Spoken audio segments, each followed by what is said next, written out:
All right, ladies and gents, welcome to this video. My name is Taylor Benchoud. We're going to talk about second-order consequences and long-term thinking, getting straight into the value here. If it's your first time on this channel, this whole purpose of these videos is to help you grow your agency. Now, second-order consequences and long-term thinking is something that I think about all the time, 24/7. The partner thinks about it all the time, 24/7. I think most of our team does deeply understand these two mental models, and I think you should too, because it's super important, not just in business, but also in life. Allow me to elaborate and explain. Here we are on the whiteboard.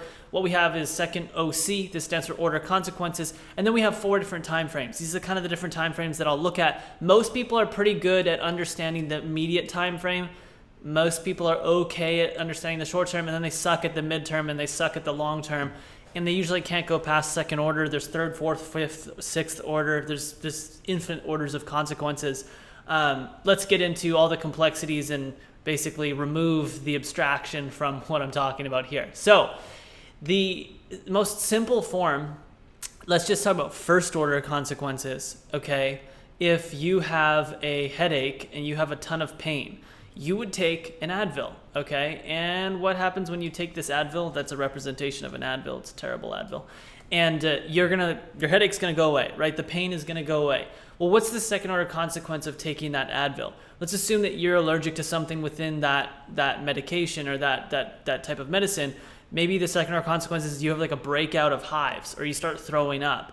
And then the third order consequence is because you start throwing up, now you can't make your sales meeting the next morning. And because you don't make that sales meeting in the next morning because you don't feel well, you don't close that deal, which ends up in you not hiring someone that you could have hired had you closed that deal. And then you go infinitely down the line and you can start to see where I'm going with this. Grandmasters in chess, they can see 15 moves ahead. So that's really, really difficult. Okay, really difficult. And I don't think you need to see 15 moves ahead, but if you can just see 3 to 4, you're ahead of pretty much 99% of people on planet Earth.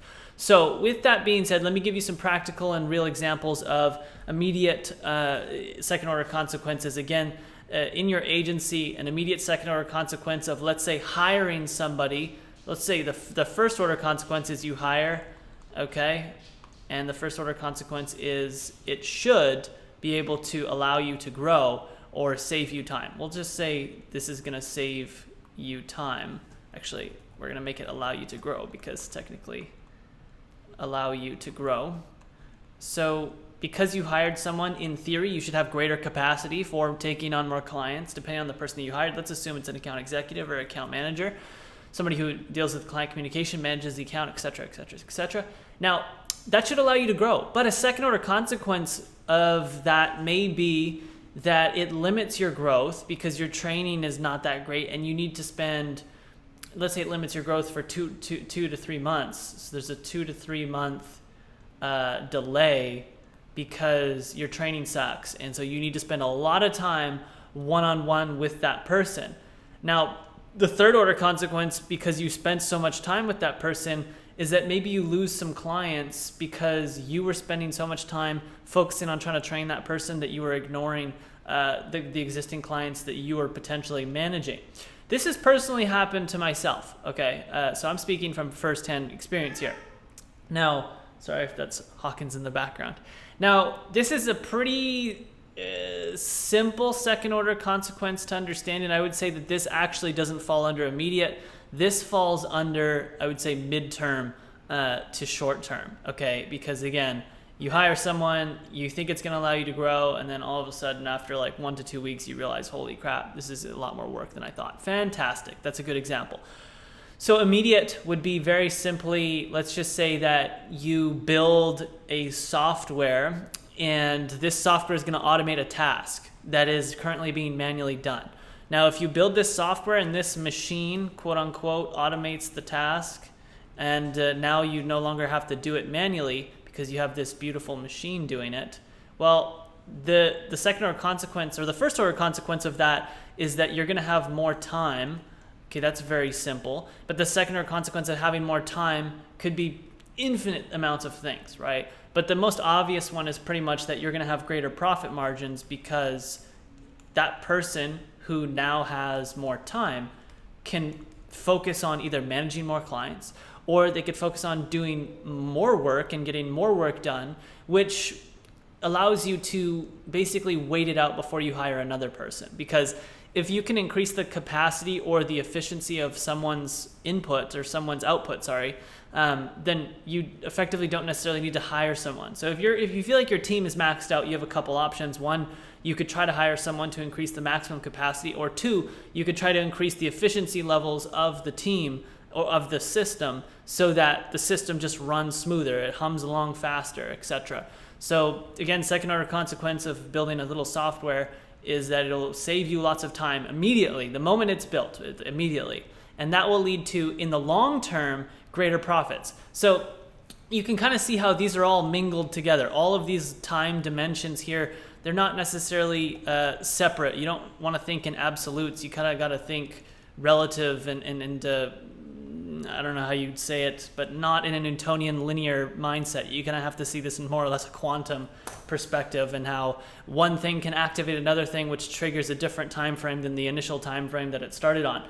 So another one is like if you just eat terrible food, this one will get you short-term and long-term, mid-term, everywhere. I mean, if you have a McDonald's burger, you may not feel as well, or your energy levels probably aren't going to be that high immediately after. Okay, you might actually throw up immediately after. For me, I haven't eaten fast food in so long that when I do, sometimes I feel sick almost right away after eating it. Sometimes not, but it depends.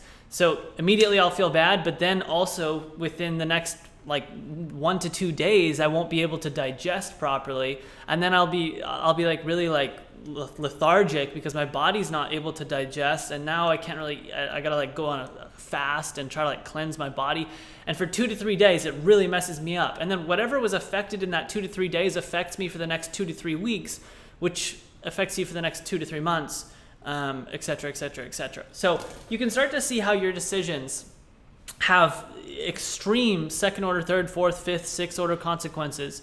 And one little simple decision in that may affect you, again, like eating a cheeseburger or taking an Advil or eating a piece of cake, it may not look like a big deal, but then you think about how it could potentially impact you in the next few hours, in the next few days, in the next few weeks. And it's all dependent on your body and what you can more or less handle if we're talking about food specifically, but you get the gist. So let's just talk about something super long-term, okay? Something that is super long-term that no one really wants to talk about is culture, okay? Sitting down, spending time, I don't care if it's like 40 hours, sitting down and spending time to think about what is the vision, what is the mission, what are the core values, and also spending, once it's established, spending more time to think about, reflect upon it and make sure it's correct and make sure you feel aligned with it, and make sure that it's in the highest and best interest for the organization, the company that you're trying to run, and everybody within it and the clients.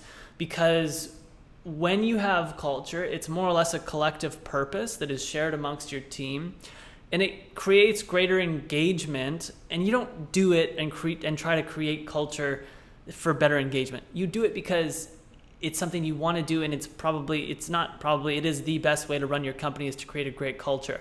You don't want to be in a company that has a toxic culture where people are not staying for longer than 1 to 2 years, and pretty much there's a lot of drama and bureaucracy. Trust me, that sucks. I've never experienced it firsthand. I've just heard a lot of stories, and I can mentally visualize it, and I imagine it to be absolutely terrible, and I've heard it to be absolutely terrible. So culture is something that, again, you may not see it as something that will get you immediate results in the next 1 to 2 days or the next 1 to 2 months or even the next 1 year. However, in the next 2 to 3 years, you'll really start to see where culture comes in and gives you such a significant ROI. Because if you have great culture, generally speaking, your retention of team is going to be longer. So your talent, greater. So your talent is going to stay with you longer, which means that if your talent stays with you longer, you're going to be able to retain certain clients better and have more people that have been more dedicated for a longer period of time, which means they have greater context on the agency and all the processes within the agency, which makes them more valuable than someone who may not have that context in certain situations.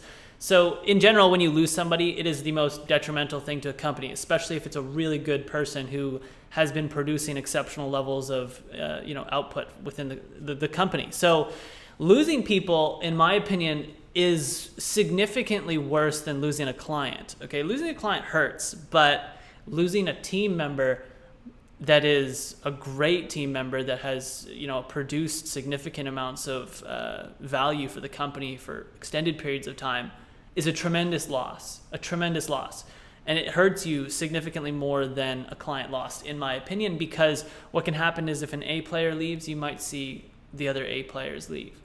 And if that happens, well, then your whole company starts to fall apart. And so really, culture is the only thing that prevents this from happening.